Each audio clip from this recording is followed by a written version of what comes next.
بسم الله الرحمن الرحيم ياسين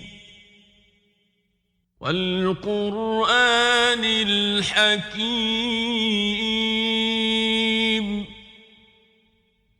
إنك لمن المرسلين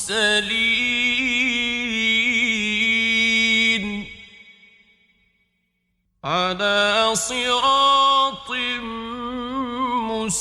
مستقيم تنزيل العزيز الرحيم لتنذر قوما ما أنذر آباؤهم فهم غافلون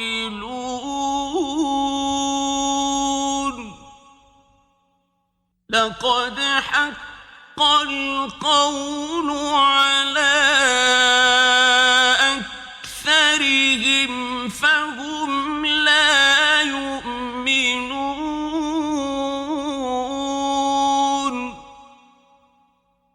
إنا جعلنا في أعناقهم أغلالا فهي إلى الأذقان فهم مقمحون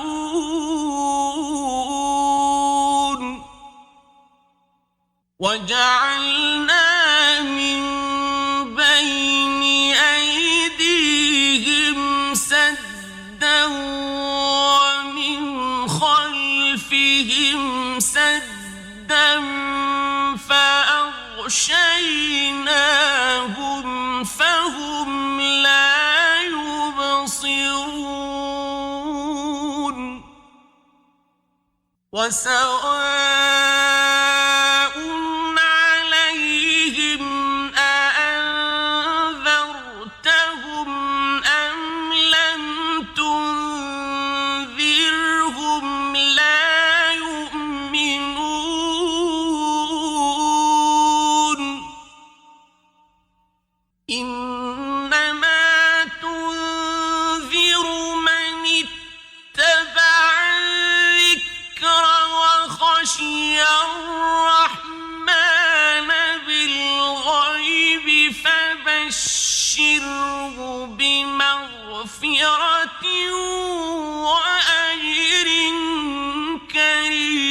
كريم إنا نحن نحيي الموتى ونكتب ما قدموا وآثارهم وكل شيء أحصيناه في إمام مبين واضرب لهم مثلا أصحاب القرية إذ جاءها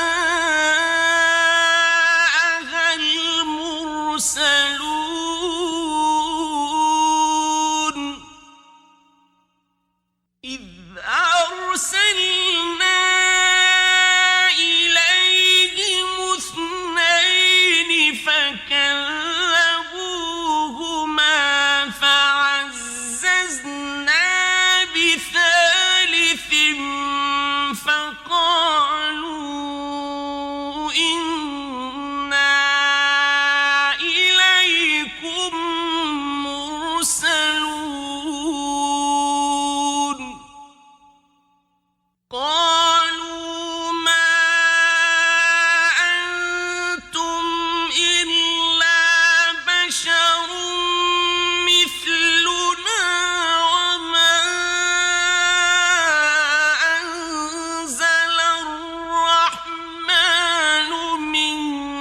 شيء إن أنتم إلا تكذبون قالوا ربنا يعلم إنا إليكم لمرسلون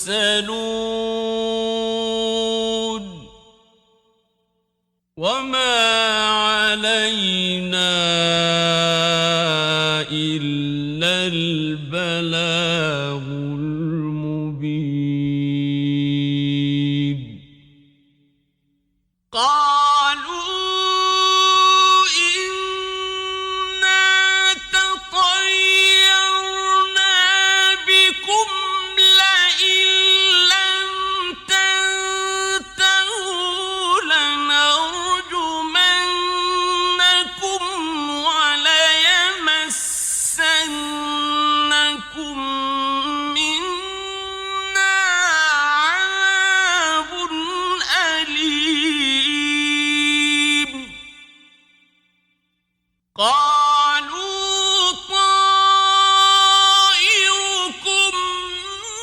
معكم أئن ذكرتم بل أنتم قوم مسرفون وجاء من أقصى المدينة رجل يسعى قال يا قوم اتبعوا المرسلين اتبعوا من لا يسألكم أجرا وهم مهتدون وما لي لا أعبد الذي فطرني وإليه ترجعون أأتخذ من دونه آلهة إن يردني الرحمن بضر لا تغن عني شفاعتهم شيئا ولا ينقذون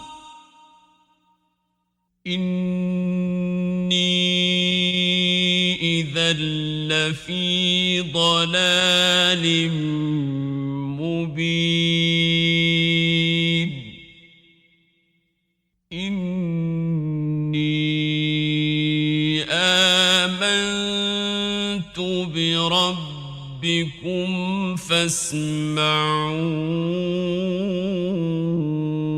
فاسمعون قيل ادخل الجنة قال يا ليت قومي يعلمون بما غفر لي ربي وجعلني من المكرمين وما أنزلنا على قومه من بعده من جند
ألم يروا كم أهلكنا قبلهم من القرون أنهم إليهم لا يرجعون وإن كل لما جميع لدينا محضرون وآية لهم الأرض الميتة أحييناها وأخرجنا منها حبا فمنه يأكلون وجعلنا فيها جنات من نخيل وأعناب وفجرنا فيها من العيون ليأكلوا من ثمره وما عملته أيديهم أفلا يشكرون سبحان الذي خلق الأزواج كلها مما تنبت الأرض ومن أنفسهم ومما لا يعلمون وآية لهم الليل نسلخ منه النهار فإذا هم مظلمون والشمس تجري لمستقر لها ذلك تقدير العزيز العليم والقمر قدرناه منازل حتى عاد كالعرجون القديم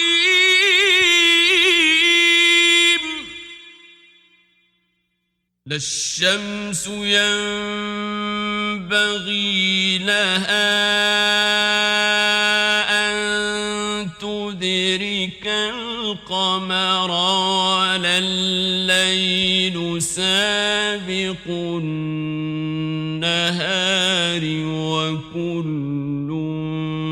في فلك يسبحون وآية لهم أنا حملنا ذريتهم في الفلك المشحون وخلقنا لهم من مثله ما يركبون وإن نشأ نغرقهم فلا صريخ لهم ولا هم ينقذون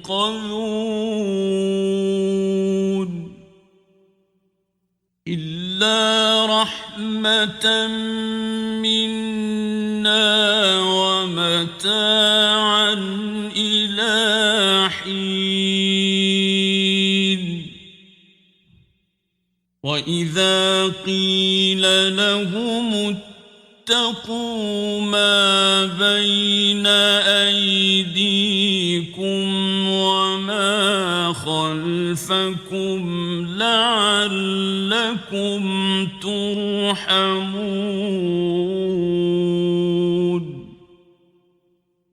وما تأتيهم من آية من آيات ربهم إلا كانوا عنها معرضين وإذا قيل لهم أنفقوا مما رزقكم الله قال الذين كفروا للذين آمنوا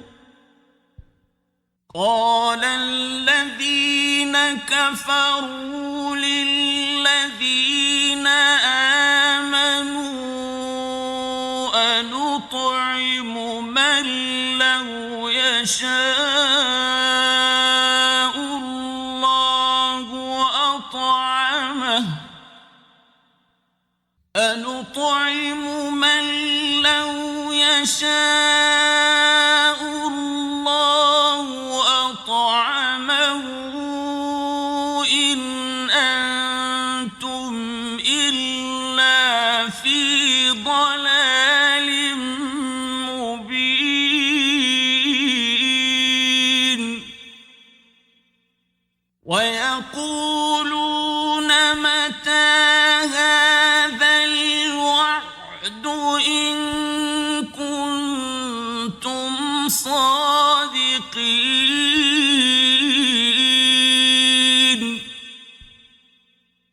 ما ينظرون إلا صيحة واحدة تأخذهم وهم يخصمون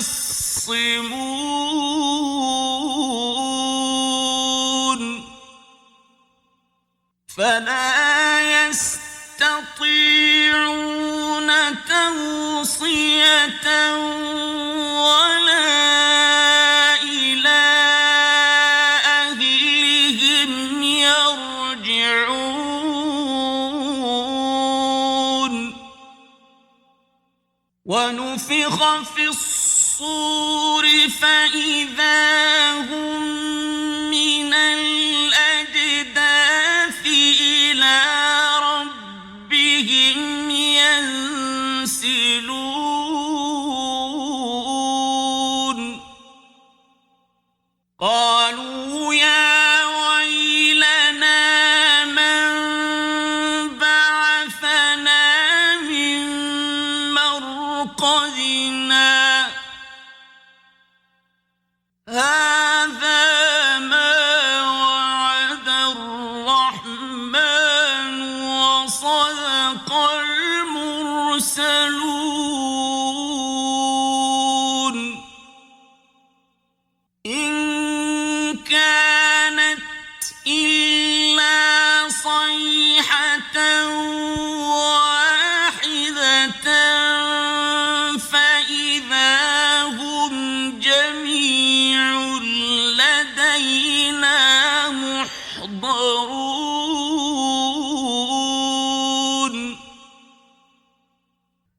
فاليوم لا تظلم نفس شيئا ولا تجزون إلا ما كنتم تعملون إن أصحاب الجنة اليوم في شغل فاكهون هم وأزواجهم في ظلال على الأرائك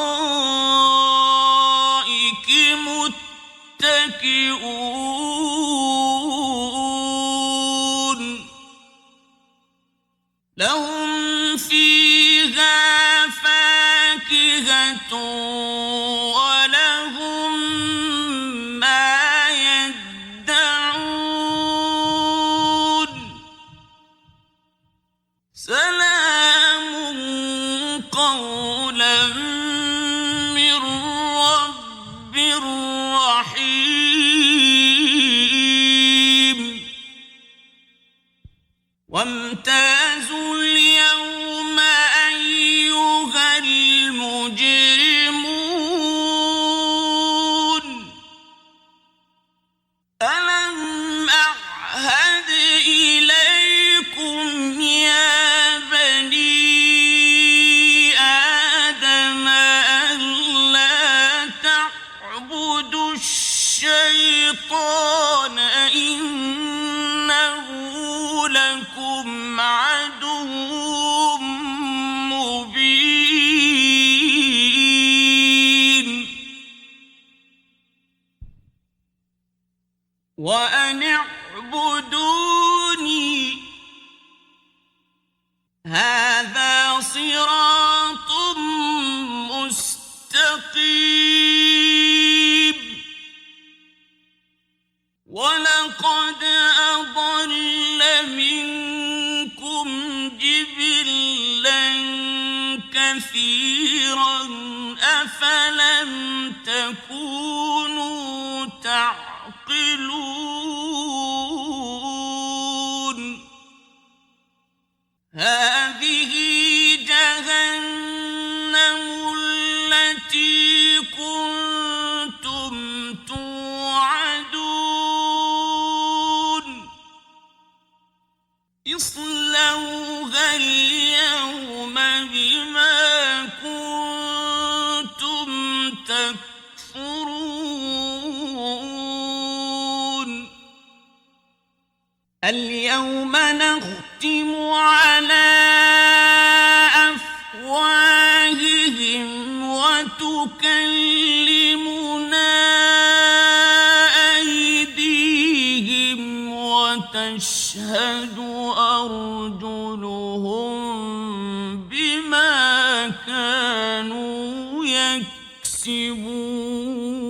يكسبون ولو نشاء لطمسنا على أعينهم فاستبقوا الصراط فأنى يبصرون ولو نشاء لمسخناهم على مكانتهم فما استطاعوا مضيا ولا يرجعون ومن نعمره ننكسه في الخلق أفلا يعقلون وما علمناه الشعر وما ينبغي له إن هو إلا ذكر وقرآن مبين لينذر من كان حيا ويحق القول على الكافرين أولم يروا أنا خلقنا لهم مما عملت أيدينا أنعاما فهم لها مالكون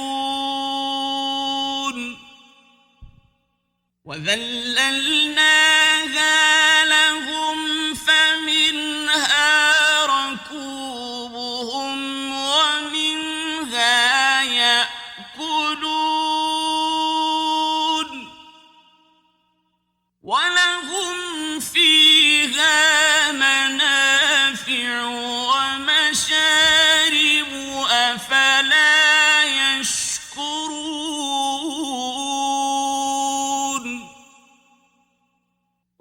اتخذوا من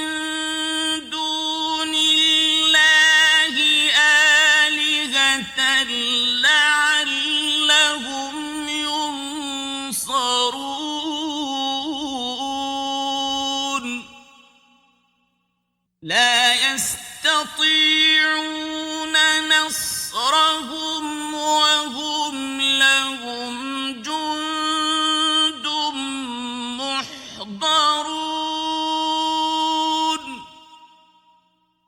فلا يحزنك قولهم إنا نعلم ما يسرون وما يعلنون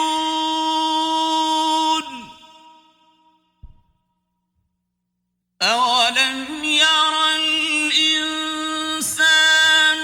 أنا خلقناه من نطفة فإذا هو خصيم مبين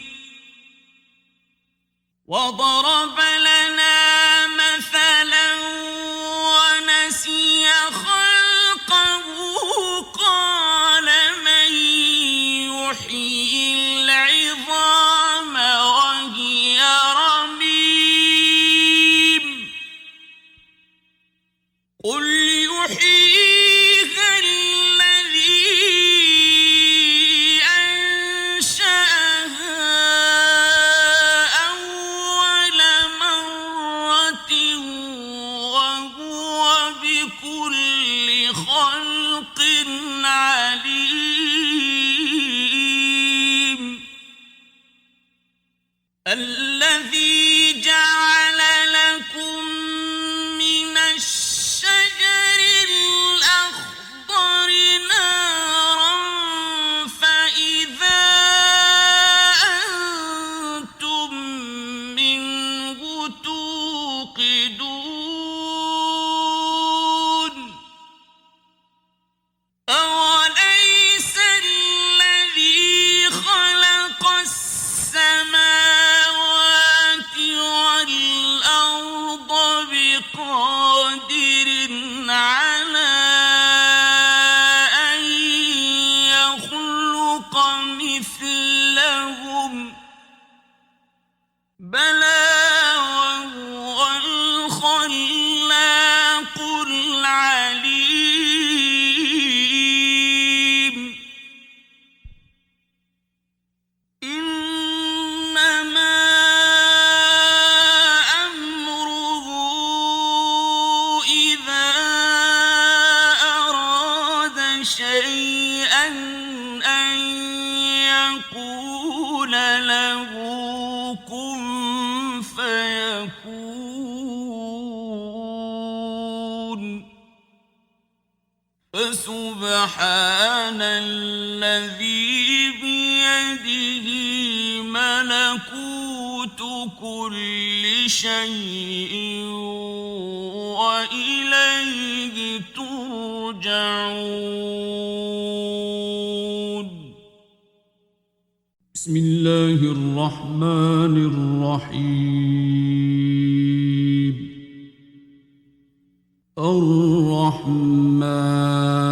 الرحمن علم القرآن خلق الإنسان علمه البيان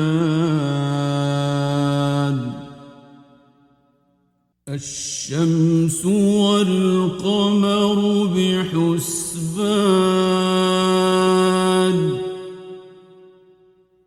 والنجم والشجر يسجدان والسماء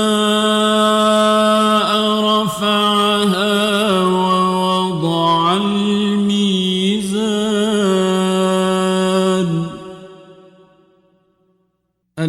ألا تطغوا في الميزان وأقيموا الوزن بالقسط ولا تخسروا الميزان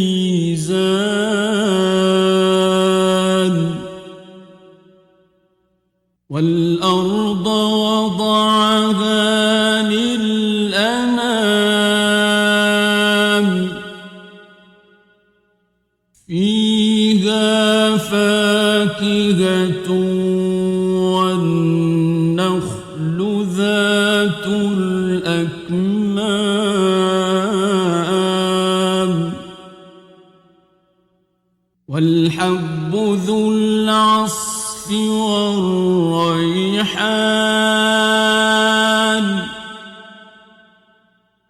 فبأي آلاء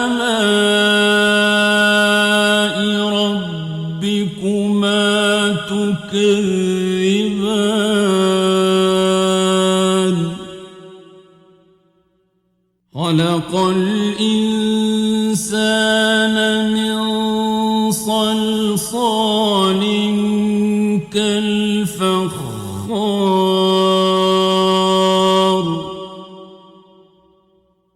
وخلق الجان من مارج من نار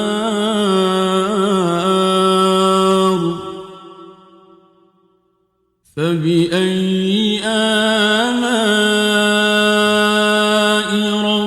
ربكما تكذبان رب المشرقين ورب المغربين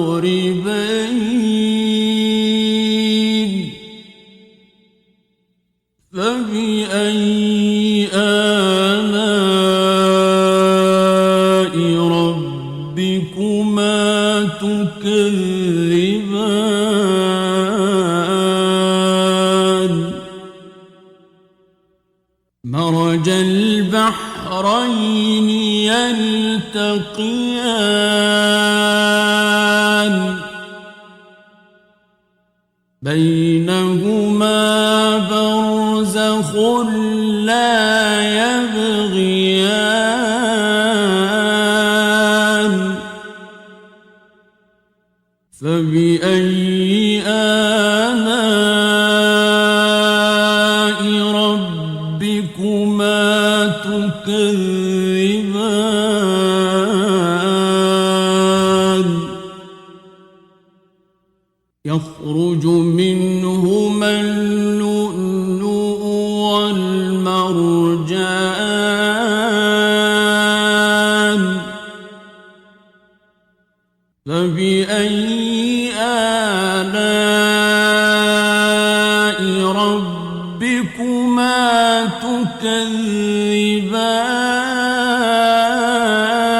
تكذبان وله الجوار المنشآت في البحر كالأعلام فبأي آلاء ربكما تكذبان كل من عليها فان ويبقى وجه ربك ذو الجلال والإكرام فبأي آلاء ربكما تكذبان يسأله من في السماوات والأرض كل يوم هو في شأن فبأي آلاء ربكما تكذبان سنفرغ لكم أيها الثقلان فبأي آلاء ربكما تكذبان يا معشر الجن والإنس إن استطعتم أن تنفذوا من أقطار السماوات والأرض فانفذوا لا تنفذون إلا بسلطان فبأي آلاء ربكما تكذبان يرسل عليكما شواظ من نار ونحاس فلا تنتصران فبأي آلاء ربكما تكذبان فإذا انشقت السماء فكانت وردة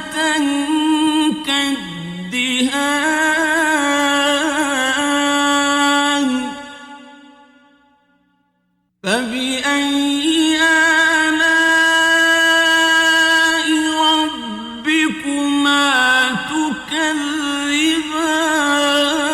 تكذبان فيومئذ لا يسأل عن ذنبه إنس ولا جان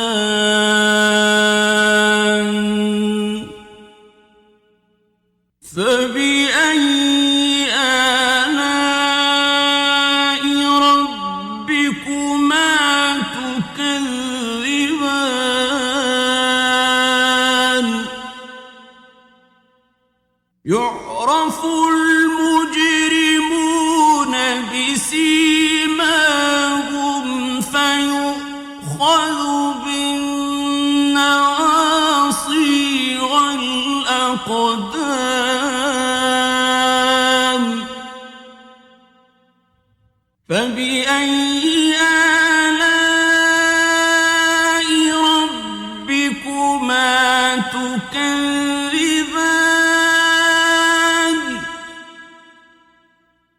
هذه جهنم التي يكذب بها المجرمون يطوفون بينها وبين حميم آن فبأي آلاء ربكما تكذبان ولمن خاف مقام ربه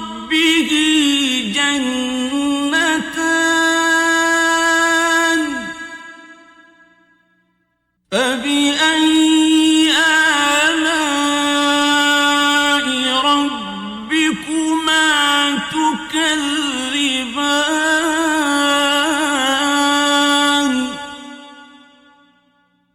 ذواتا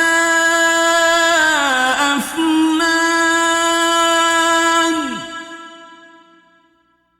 فبأي آلاء ربكما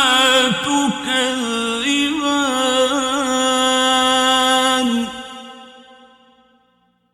فيهما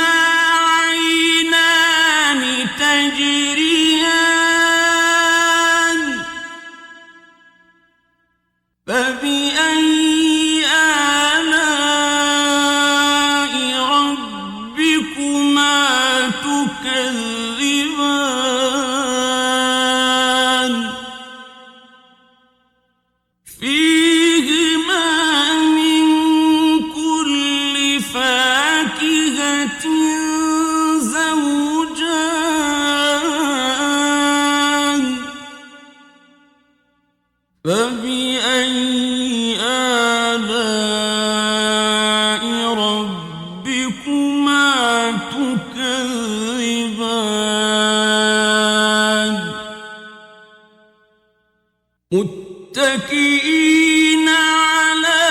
فرش بطائنها من استبرق وجنى الجنتين دان فبأي آلاء ربكما تكذبان فيهن قاصرات الطرف لم يطمثهن إنس قبلهم ولا جان فبأي آلاء ربكما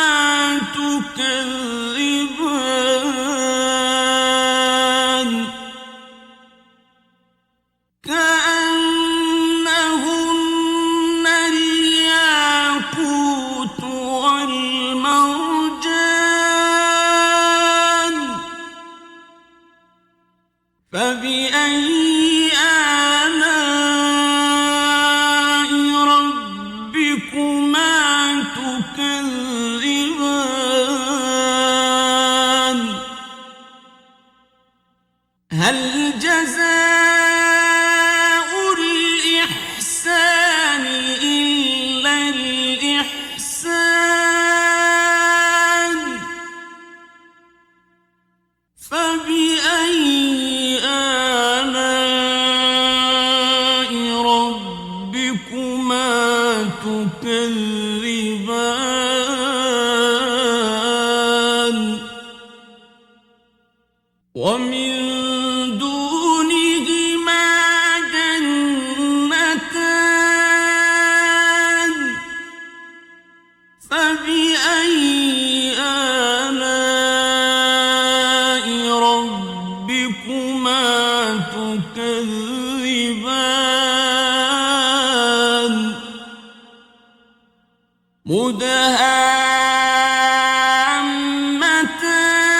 مدهامتان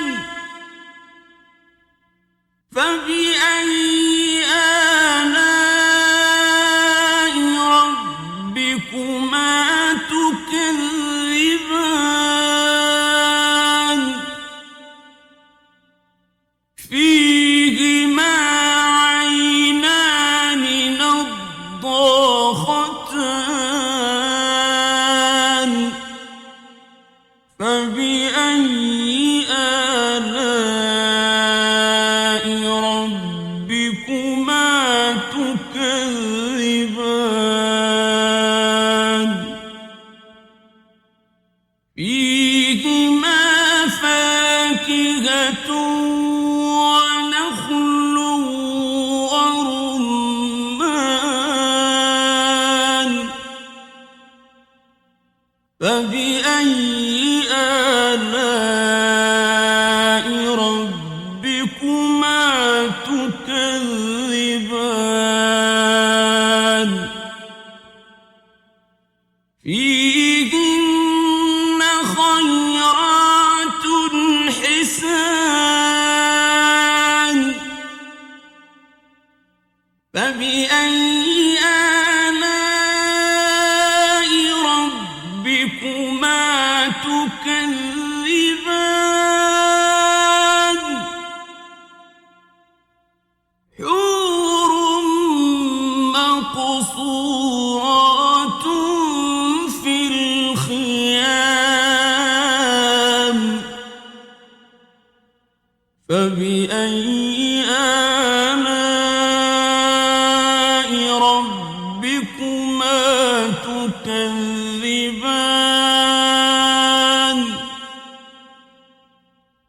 لم يطمثهن إنس قبلهم ولا جان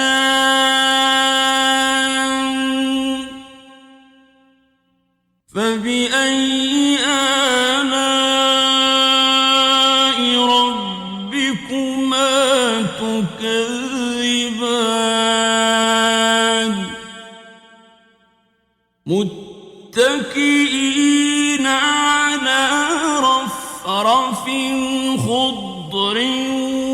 وعبقري حسان فبأي آلاء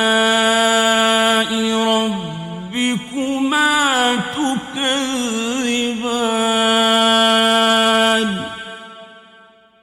تبارك اسم ربك ذي الجلال والإكرام